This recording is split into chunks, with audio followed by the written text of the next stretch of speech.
supaya nanti ketika diumumkan kabinetnya, pertanyaan-pertanyaan tergantung itu tidak lagi terjadi. Nah, ini sebetulnya ciri dari politik Indonesia, yaitu berupaya untuk mempersatukan, tetapi harus diingat bahwa persatuan itu bisa membatalkan komposisi di luar yang berupaya untuk terus memantau secara kritis kabinet Pak Prabowo nanti. Jadi tetap pikiran-pikiran kritis dari PDIP harus juga diucapkan untuk menandingi ritual politik yang seolah-olah semua ada di dalam payung persatuan, padahal negeri ini didasarkan pada keragaman. Jadi persatuan dimungkinkan justru karena ada keragaman, jangan keragamannya yang dikerdilkan. Banyak yang bertanya ya, mengapa Pak Prabowo itu masih tetap menginginkan PDIP itu masuk di kabinet, padahal kan ini sudah didukung oleh koalisi besar, koalisi Indonesia Maju Plus itu semua partai ada di sana dan menyisakan PDIP di luar kabinet. Jadi kalau PDIP juga masuk lagi dalam kabinet, ini apa ceritanya ini? Apa kata dunia ini, Bung Rocky? Memang konsolidasi elit itu adalah upaya untuk menghasilkan rumusan kebijakan yang maksimal, legitimasinya maksud saya di dalam kabinet nanti. Tetapi konsolidasi elit tidak berarti gerakan protes atau gerakan mahasiswa terutama tidak akan mempersoalkan legitimasi dari kabinet itu kan. Tetap kita selalu ingat bahwa di dalam kabinet yang baru itu elemen atau anasir Jokowi masih ada di dalam tuh, melalui sang wakil ketua, sang wakil presiden.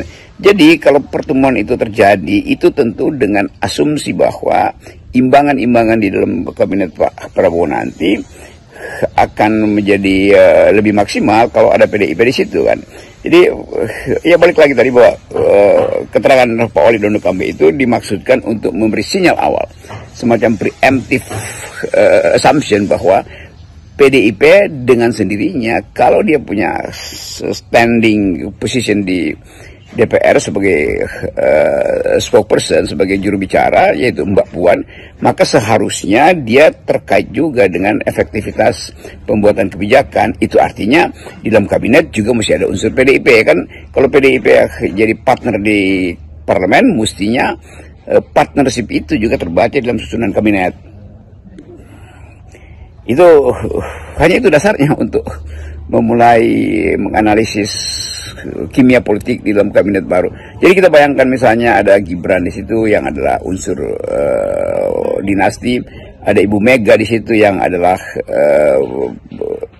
bagian utama yang hendak mengamankan kebijakan di DPR, sekaligus sebagai faktor yang mungkin akan menyebabkan dinasti Jokowi itu terhalangi untuk terlalu kuat mendominasi kabinet. Walaupun kita tahu bahwa setelah selesai Pak Jokowi tentu akan bikin film perpisahan atau film pencitraan lagi, tetapi realitas politik sudah berubah.